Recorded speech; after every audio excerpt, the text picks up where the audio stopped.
का पे इस वीडियो के माध्यम से हम क्लास 11th के जो पॉलिटिकल साइंस की जो पुस्तक है इसके चैप्टर सेकंड के इम्पोर्टेंट एमसीक्यू को देखेंगे। यह आपके सभी एग्जाम के लिए अत्यंत महत्वपूर्ण है। पहला प्रश्न है, भारतीय संविधान के किस भाग में मौलिक अधिकारों का वर्णन है? तो दोस्तों, भारतीय संविधान के भाग 3 में मौलिक अधिकार का वर्णन है, अनुच्छेद 12 से 35 तक। नेक्स्ट प्रश्न है, डॉक्टर बी आर अम्बेडकर ने किस अधिकार को संविधान का हृदय और आत्मा कहा था?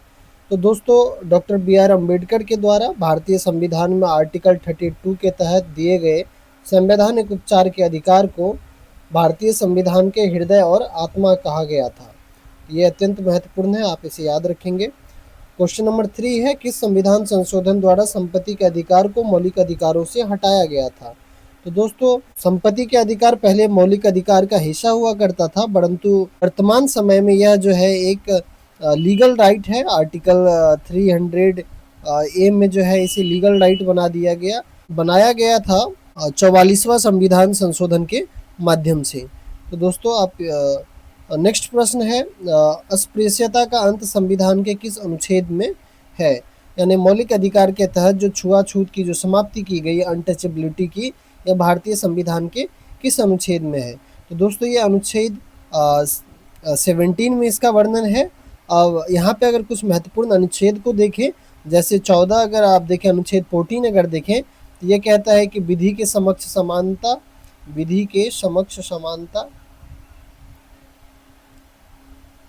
की बात करता है।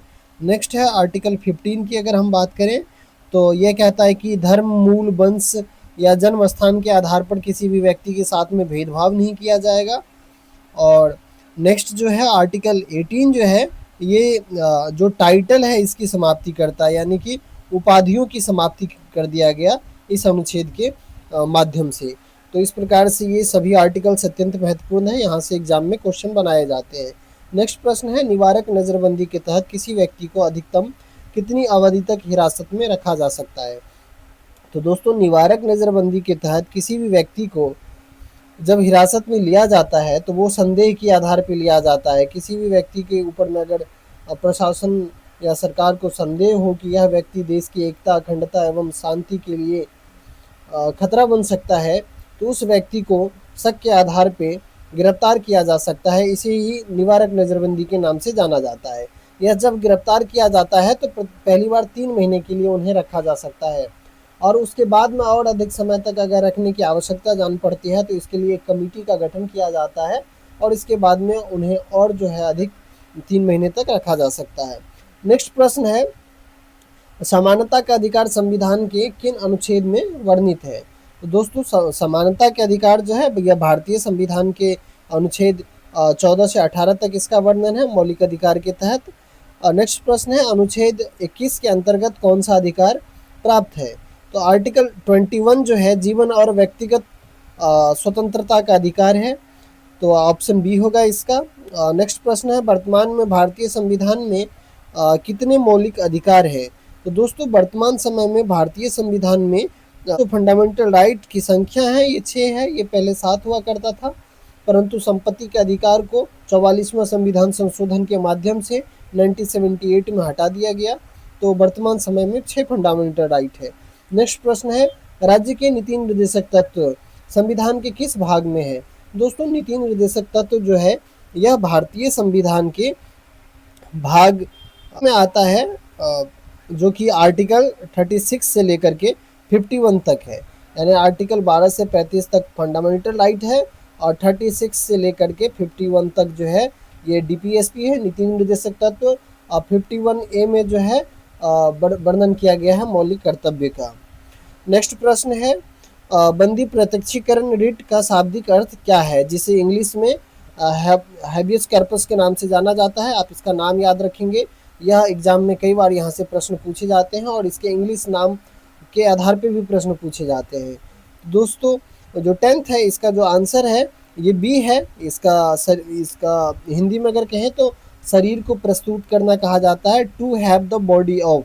अगर कहा इंग्लिश में आप कहें to have the body of, यह एक जो है लैटिन शब्द है, और इस इसके तहत अगर आप कुछ अगर आर्टिकल 32 के तहत जो रिट है उसको अगर देखें, उसके नाम को देखें, तो हैबियस कर्पस है, मेडन है, प्रोहिबिशन है जिसे प्रतिशोध निषेध के नाम से जानते हैं, उत्प्रेषण रिट है, और अधिकार परीक्षा है, कोवारंटो है। तो आप इसका हिंदी और इंग्लिश नाम दोनों ही याद रखिए, अत्यंत महत्वपूर्ण है। नेक्स्ट प्रश्न है, मौलिक कर्तव्यों को किस संविधान संशोधन के द्वारा जोड़ा गया था? तो दोस्तों मौलिक कर्तव्य जो है इसको 2002 में कर्तव्य 42वां संविधान 2002 नहीं 42वां संविधान संशोधन के माध्यम से 1976 में जोड़ा गया था आर्टिकल 51 ए में। और जिस समिति ने इसके लिए सिफारिश किया था उस समिति का नाम था स्वर्ण सिंह समिति। इन्हीं की सिफारिश के आधार पे जो है मौलिक कर्तव्य को भारतीय संविधान में शामिल किया गया। उस समय पे 10 मौलिक कर्तव्य था और बाद में इसमें जो है एक और मौलिक कर्तव्य शामिल किया गया। वर्तमान समय में मौलिक कर्तव्य की संख्या 11 है और ये 11वां मौलिक कर्तव्य जो है 2002 में जो है ये एक्चुअली पेरेंट्स जो है वो उनके दायित्व के रूप में शामिल किया गया है कि उनको अपने जो उनके संतान हैं उनको शिक्षा उपलब्ध करवाना चाहिए। तो इस प्रकार से वर्तमान समय में जो है मौलिक कर्तव्य की संख्या जो है वो 11 हो चुकी है और 2002 का जो ये संविधान संशोधन था जिसके तहत 11वां मौलिक कर्तव्य को जोड़ा गया, ये 86 नंबर के संविधान संशोधन था। नेक्स्ट प्रश्न है, भारतीय संविधान में वर्तमान में कुल कितने मौलिक कर्तव्य है? तो इसकी संख्या कुल 11 है। सांस्कृतिक और शैक्षिक अधिकार किन अनुच्छेदों में है? दोस्तों सांस्कृतिक और शैक्षणिक अधिकार की अगर हम बात करें तो ये आर्टिकल 29 और 30 में इसका वर्णन है फंडामेंटल राइट्स के तहत। नेक्स्ट प्रश्न है, बाल श्रम यानी कि 14 वर्ष से कम के उम्र के जो बालक या फिर जो भी नागरिक हैं उनके श्रम के ऊपर में जो निषेध लगाया गया है ये किस आर्टिकल में है? तो दोस्तों बाल श्रम के ऊपर में जो रोक लगाया गया है ये दरअसल आर्टिकल 24 में इसका वर्णन है और इसके तहत 14 वर्ष से कम उम्र के बच्चों को किसी भी कारखाने में काम करने के ऊपर में रोक लगाया गया है। यहाँ पे आर्टिकल 23 को अगर हम देखें तो इसके तहत जो है मानव तस्करी और जबरन जो है मानव श्रम के ऊपर में रोक लगाया गया है। वहीं आर्टिकल अगर हम 17 की बात करें, आर्टिकल 17 की बात करें तो इसके तहत जो है एवोल्यूशन ऑफ इक्वलिटी जो है इसके तहत जो यानी अस्पृश्यता को जो है अंत किया गया था। प्रश्न देखते हैं।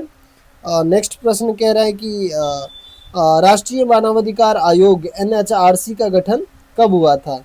तो दोस्तों राष्ट्रीय मानवाधिकार आयोग जो है इसका गठन 1993 में किया गया था।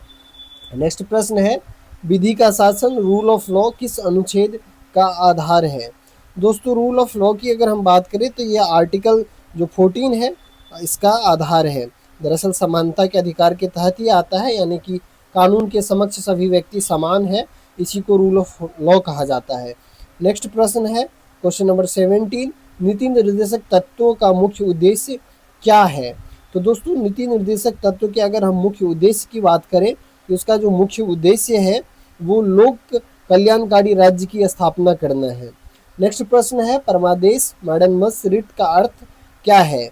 तो दोस्तों इस रिट का अर्थ है वी कमांड, यानी कि हम आज्ञा देते हैं।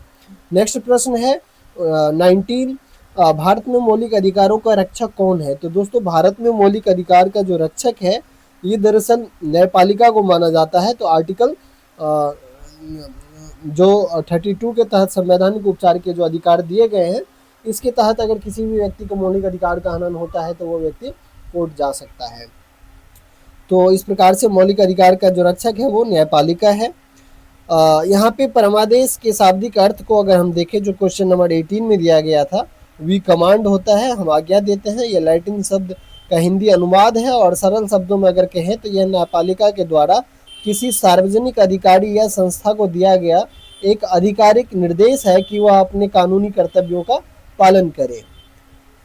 नेक्स्ट प्रश्न जो 20 है और इस वीडियो का आखिरी प्रश्न है, ये प्रश्न है कि शिक्षा के अधिकार को किस अनुच्छेद के तहत मौलिक अधिकार बनाया गया? तो दोस्तों शिक्षा के जो अधिकार है, इसके अगर हम मौलिक अधिकार बनने की बात कहें तो ये दरअसल आर्टिकल 21A के तहत जो है इसको मौलिक अधिकार में शामिल किया गया। आर्टिकल 21A को अगर हम देखें तो इसके तहत शिक्षा को मौलिक अधिकार का दर्जा दिया गया और इसे 2002 में 86वें संविधान संशोधन के माध्यम से जोड़ा गया था।